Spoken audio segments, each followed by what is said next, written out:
का स्वागत है। क्या आप जानते हैं कि हमारे शास्त्रों में, हमारे सनातन धर्म में कुछ ऐसे रहस्य छिपे हैं जो पीढ़ी दर पीढ़ी सही तरीके से हम तक पहुंचे ही नहीं पाए। कुछ ऐसी बातें हैं जो अगर सही समय पर और सही तरीके से जान ली जाएं तो इंसान का भाग्य बदल सकती हैं।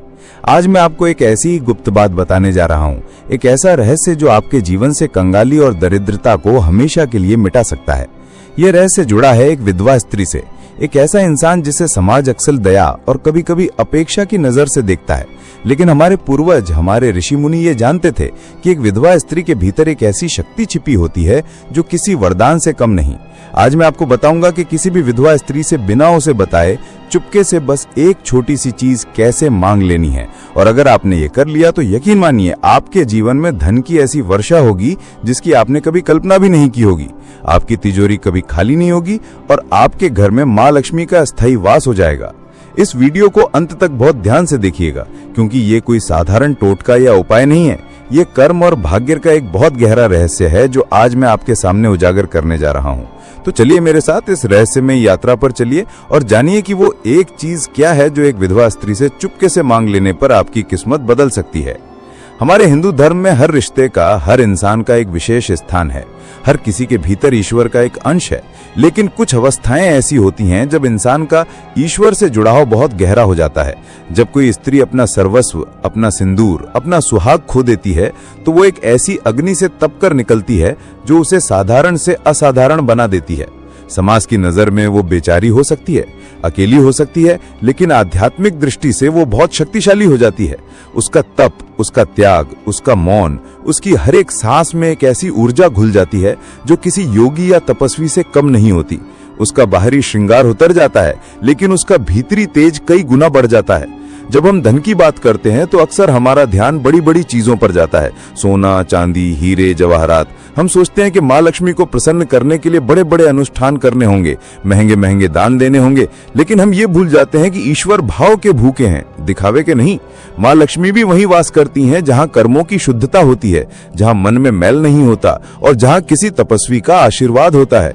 और एक विधवा स्त्री जिसने अपने जीवन का सबसे बड़ा दुख झेला है, जिसका मन संसार की मोह माया से काफी हद तक विरक्त हो चुका है, वो एक चलती फिरती तपस्विनी से कम नहीं है।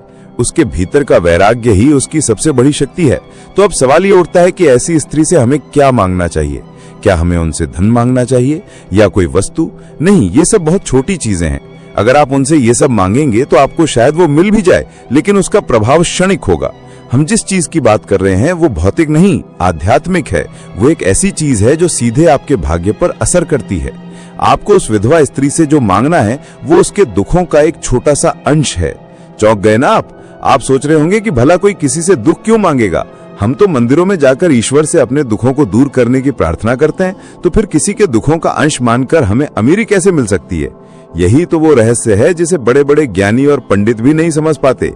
यही कर्म का वो सूक्ष्म सिद्धांत है जो आज मैं आपके सामने खोलने जा रहा हूँ।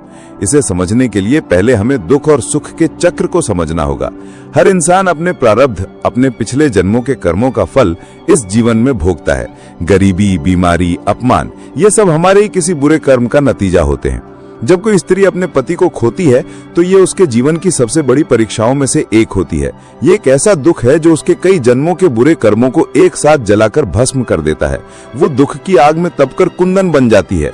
उसका हर आंसू, उसकी हर आह उसके कर्मों की मैल को धो देती है। इस प्रक्रिया में वो स्त्री आध्यात्मिक रूप से इतनी पवित्र और शक्तिशाली हो जाती है कि उसकी प्रार्थना में, उसके आशीर्वाद में और यहाँ तक कि उसके श्राप में भी बहुत बल आ जाता है। इसीलिए कहा जाता है कि किसी विधवा को कभी सताना नहीं चाहिए। उसका दिल दुखाने का मतलब है सीधे सीधे अपने दुर्भाग्य को निमंत्रण देना। अब आते हैं उस रहस्य पर कि उसका दुख मांगने से आपका भाग्य कैसे चमकेगा।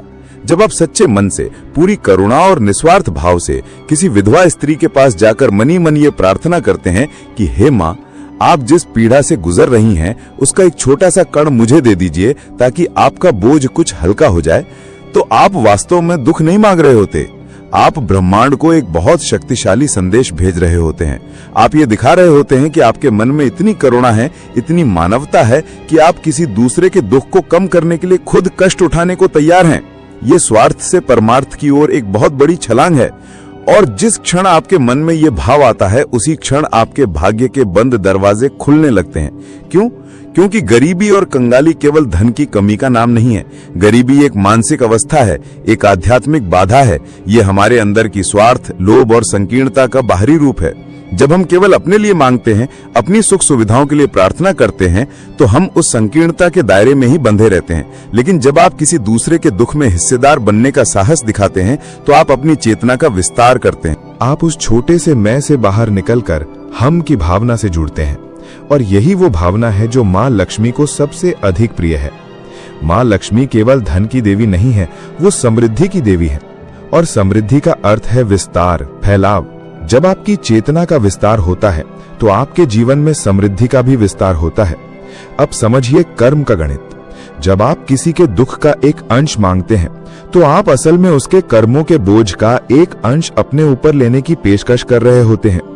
ये एक बहुत बड़ा पुण्य कार्य है, जो बड़े बड़े यज्ञों और दानों से भी बढ़कर है, क्योंकि यज्ञ और दान में कहीं ना कहीं नाम की, यश की इच्छा छिपी हो सकती है। लेकिन किसी के दुख को चुपके से मांगने में कोई दिखावा नहीं है, कोई स्वार्थ नहीं है। ये आत्मा का परमात्मा से सीधा सौदा है। जब आप ये करते हैं, तो उस स्त्री के जो कर्म दुख के रूप में कट रहे थे, उसमें से एक अंश आप ले लेते हैं। ब्रह्मांड का नियम है, ऊर्जा कभी नष्ट नहीं होती, केवल अपना रूप बदलती है। जब आप वो कर्मिक ऊर्जा अपने ऊपर लेते हैं, तो वो आपके पास आकर दुख नहीं बनती। क्यों? क्योंकि आपने उसे स्वेच्छा से, करुणा के भाव से स्वीकार किया है। आपका वो महान भाव, वो करुणा, उस नकारात्मक ऊर्जा को सकारात्मक ऊर्जा में बदल देती है। वो कर्म का ऋण पुण्य के खाते में जमा हो जाता है। आपके इस एक अमल से, इस एक भाव से आपके कई जन्मों के पाप कट जाते हैं। आपके वो बुरे कर्म जो आपकी गरीबी का कारण बने हुए थे, जो आपके जीवन में रुकावटें पैदा कर रहे थे, वो इस पुण्य की अग्नि में भस्म हो जाते हैं। और जैसे ही ये रुकावटें हटती हैं, आपके जीवन में धन और समृद्धि का प्रवाह अपने आप शुरू हो जाता है। ये ठीक वैसा ही है जैसे किसी पाइप में कचरा फंसा हो और पानी रुक गया हो। आप कितनी भी कोशिश कर लें, जब तक वो कचरा नहीं निकलेगा, पानी नहीं आएगा। आपके बुरे कर्म ही वो कचरा हैं, और किसी दुखी व्यक्ति के दुख को साझा करने का ये निस्वार्थ भाव वो शक्ति है जो उस कचरे को साफ कर देती है। अब प्रश्न ये उठता है कि ये करना कैसे है? क्या हमें किसी विधवा स्त्री के पास जाकर सीधे सीधे ये बोलना है? नहीं, बिल्कुल नहीं।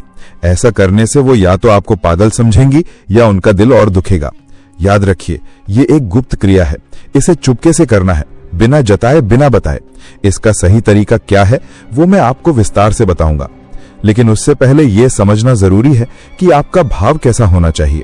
अगर आपके मन में ये विचार आया कि चलो ये उपाय करके देखता हूं, शायद अमीर बन जाऊं, तो ये काम नहीं करेगा, क्योंकि यहां भी आपका स्वार्थ छुपा हुआ है। आपका मन बिल्कुल निर्मल होना चाहिए। आपके हृदय में उस स्त्री के प्रति सच्ची करुणा और सम्मान का भाव होना चाहिए। आपको उन्हें एक साधारण स्त्री नहीं, बल्कि त्याग और तप की मूर्ति समझना होगा। आपको उनकी पीड़ा को सच में महसूस करना होगा। जब आपका हृदय इस करुणा से भर जाएगा, जब उनकी पीड़ा को देखकर आंखों में सच में आंसू आ जाएं, तब समझिएगा कि आप इस गुप्त क्रिया के लिए तैयार हैं। ये एक साधना है। जैसे कोई योगी ईश्वर को पाने के लिए साधना करता है, वैसे ही ये दरिद्रता को मिटाने की साधना है। और इस साधना की पहली सीढ़ी है अपने भीतर करुणा को जगाना। अब मैं आपको बताता हूं कि इसे करना कैसे है।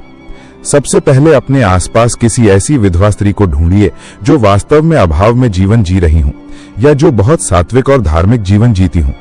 ये कोई आपकी रिश्तेदार हो सकती हैं, पड़ोसी हो सकती हैं, या कोई ऐसी स्त्री जिसे आप दूर से जानते हो। महत्वपूर्ण यह है कि उनके प्रति आपके मन में श्रद्धा का भाव हो। अब आपको उनकी गुप्त रूप से मदद करनी है। मदद ऐसी होनी चाहिए कि उन्हें यह पता न चले कि यह मदद आपने की है। आप उनके घर पर चुपके से राशन रखवा सकते हैं, किसी और के हाथ से उन्हें कुछ पैसे भिजवा सकते हैं।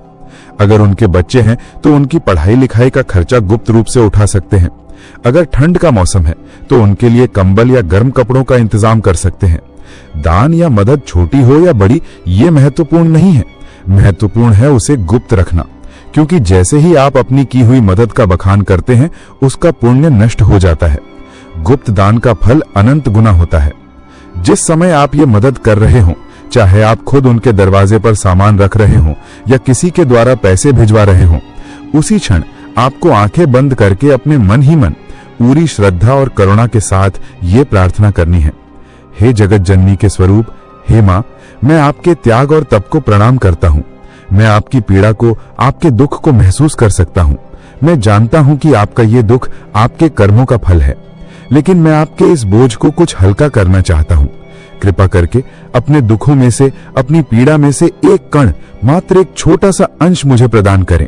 मैं उसे अपने सौभाग्य के रूप में स्वीकार करता हूँ। मैं स्वेच्छा से आपके दुख में भागीदार बनता हूँ, ताकि आपका जीवन कुछ सरल हो सके। मुझ पर यह कृपा करें। बस इतनी सी प्रार्थना आपको मन ही मन करनी है। ये प्रार्थना ही वो मांगना है जिसके बारे में मैंने शुरू में बात की थी। आप उनसे धन नहीं मांग रहे, सुख नहीं मांग रहे, आप उनके दुख में हिस्से मांग रहे हैं। और यही वो मांग है जो आपको दुनिया का हर सुख दिलाएगी। जब आप ये प्रार्थना करते हैं तो आप प्रकृति के नियम को अपने पक्ष में कर लेते हैं। आप ईश्वर के सबसे प्रिय गुण करुणा को अपना लेते हैं। उस क्षण आप केवल एक इंसान नहीं रहते, आप ईश्वर का हाथ बन जाते हैं जो किसी दुखी व्यक्ति की मदद कर रहा है। इस क्रिया को करने के बाद आपको भूल जाना है। आपको बार बार ये नहीं सोचना कि मैंने वो उपाय किया था, अब तक फल क्यों नहीं मिला। बीज बोने के बाद उसे समय देना पड़ता है। आपने अपने कर्म का बीज बो दिया है, अब उसे अंकुरित होने का समय दीजिए। आप बस अपना काम करते रहिए, ईमानदारी से मेहनत करते रहिए।